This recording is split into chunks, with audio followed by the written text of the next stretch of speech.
Pinuntahan nga namin yung isa sa pinakakilalang steakhouse dito sa May Makati na nag-o-offer ng iba't ibang steak na premium quality. Dito nga pala yan sa May Blackbird sa Makati, harapan lang pala sila ng Manila Peninsula. Pagpasok mo nga dito ay bubungad sa'yo ang magandang lobby nila. Meron din sila ditong bar area at mababait na mga staff. Ganito naman ang itsura ng dining area nila. Napakaaliwalas at puting-puti. Ito nga pala yung menu nila. Bali yung pagkain dito ay nagre-range from 500 hanggang 5,000. Ang una nating tinikman ay yung bestseller drinks nila na ang tawag ay nakalimutan ko na dahil hindi ko naman talaga yan order ng pinsan ko yan, tinikman ko lang. Umorder din pala kami ng Blackbird Seafood Platter. Kung mahilig ka nga sa seafood ay highly recommend na ito yung order nyo dito. Ito naman yung order ko na kung tawagin ay SRF Wagyu Flat Iron Steak. Medium cook nga pala yung pinagawa ko dito para medyo hilaw. Pag may nagsabi sa inyo na hindi hilaw yon, huwag kayong maniwala dahil tinignan ko yung gitna nito hilaw naman talaga. Itong steak pala na to ay nagkakahalaga ng 3,400. Kaya kung mapapansin nyo, yung kain ko dito ay pakonti-konti lang para magmukha tayong sosyal. Pag nasa ganitong lugar ka kasi ay hindi natin pwede pa iralin yung kain natin sa mga parisan. Yan nga yung natutunan ko kay Kuya Kim. Medyo matigas nga yung steak na nabigay sa akin dito kahit medium yung luto. Di na lang ako nagreklamo kasi F na F ko na yung pagkain dito. Yung salad naman nila dito at yung patatas ay masarap. Nagustuhan ko nga yung dressing na ginawa nila dito sa salad ko at yung patatas naman ay napakalambot, maganda rin yung pagkakaluto. Kumuha nga pala ako ng sauce para ilagay dito sa steak ko. Susubukan ko lang naman kung mas mapapasarap niya itong kinakain ko. Di kasi ako sanay kumain kapag walang sausawan. Ginawa ko na nga rin palang sangyup itong steak ko. In fairness mga chong, masarap pala talaga ang sangyup kapag wagyu ang gamit. Nakita ko nga sa menu nila na merong kanin, kaya umorder na rin kami dahil isa daw to sa mga bestseller nila dito. Ito nga daw yung special rice nila dito, mabenta nga to kasi yung mismong kanin ay may lasa na. Wala mga chong Pinoy tayo, kailangan talaga laging may kanin. Umorder din pala ako dito ng salted caramel para sa dessert natin. Grabe mga chong, ito yung pinaka marirecommend ko na orderin nyo dito. Napaka-solid at napakasarap. May chocolate nga to sa ibabaw at mga nuts. Habang kinakain mo nga to ay naglalaban yung alat at tamis sa dila mo. Pero sobrang nagko-complement sila sa isa't isa. Kung i-rate nga natin to mga chong, ang overall experience ko dito sa Blackbird, 8 out of 10 sa akin to. Kaya kung naghahanap kayo ng masarap na steak, yung gusto nyong i-date yung bebe nyo or mahal nyo sa buhay, ay pumunta na kayo dito sa Blackbird, dito sa May Makati. Open sila dito daily at mag-PM muna kayo sa page nila for reservation. Sa paano ba yan mga chong? Hanggang sa muli, bye-bye!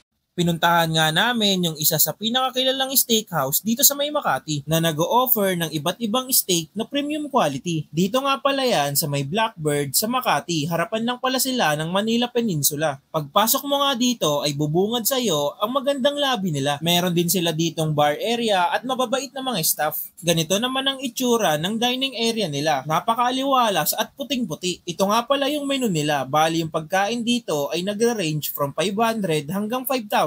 Ang una nating tinikman ay yung bestseller drinks nila na ang tawag ay nakalimutan ko na dahil hindi ko naman talaga yan order ng pinsan ko yan, tinikman ko lang. Umorder din pala kami ng Blackbird Seafood Platter. Kung mahilig ka nga sa seafood ay highly recommend na ito yung order nyo dito. Ito naman yung order ko na kung tawagin ay SRF Wagyu Flat Iron Steak. Medium cook nga pala yung pinagawa ko dito para medyo hilaw. Pag may nagsabi sa inyo na hindi hilaw yon, huwag kayong maniwala dahil tinignan ko yung gitna nito hilaw naman talaga. Itong steak pala na to ay nagkakahalaga ng 3,400. Kaya kung mapapansin nyo, yung kain ko dito ay pakonti-konti lang para magmukha tayong sosyal. Pag nasa ganitong lugar ka kasi ay hindi natin pwede pa iralin yung kain natin sa mga parisan. Yan nga yung natutunan ko kay Kuya Kim. Medyo matigas nga yung steak na nabigay sa akin dito kahit medium yung luto. Di na lang ako nagreklamo kasi F na F ko na yung pagkain dito. Yung salad naman nila dito at yung patatas ay masarap. Nagustuhan ko nga yung dressing na ginawa nila dito sa salad ko at yung patatas naman ay napakalambot, maganda rin yung pagkakaluto. Kumuha nga pala ako ng sauce para ilagay dito sa steak ko. Susubukan ko lang naman kung mas mapapasarap niya itong kinakain ko. Di kasi ako sanay kumain kapag walang sausawan. Ginawa ko na nga rin palang sangyup itong steak ko. In fairness mga chong, masarap pala talaga ang sangyup kapag wagyu ang gamit. Nakita ko nga sa menu nila na merong kanin, kaya umorder na rin kami dahil isa daw to sa mga bestseller nila dito. Ito nga daw yung special rice nila dito, mabenta binibenta nga to kasi yung mismong kanin ay may lasa na. Wala mga chong Pinoy tayo, kailangan talaga laging may kanin. Umorder din pala ako dito ng salted caramel para sa dessert natin. Grabe mga chong, ito yung pinaka marirecommend ko na orderin nyo dito. Napaka-solid at napakasarap. May chocolate nga to sa ibabaw at mga nuts. Habang kinakain mo nga to ay naglalaban yung alat at tamis sa dila mo. Pero sobrang nagko-complement sila sa isa't isa. Kung i-rate nga natin to mga chong, ang overall experience ko dito sa Blackbird,